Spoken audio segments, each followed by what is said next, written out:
आज होली में चोली भी जाए लेवे द साली मन भर के लगाई लेवे द साली मन भर के लगाई लेवे द। आज होली में चोली भी जाए लेवे द साली मन भर के लगाई लेवे द। कहे भागेलू हमसे कबा परेशानिया हवा परेशानिया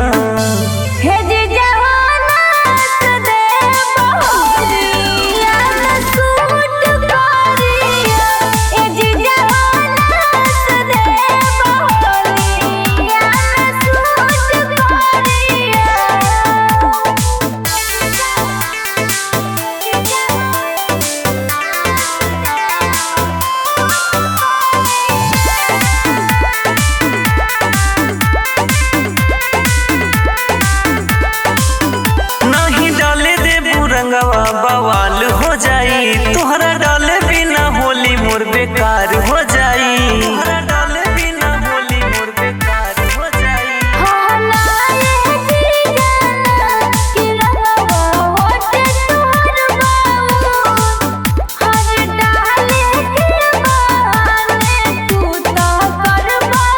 आज माने बना बिना हो डलले भितरिया हो डलले भितरिया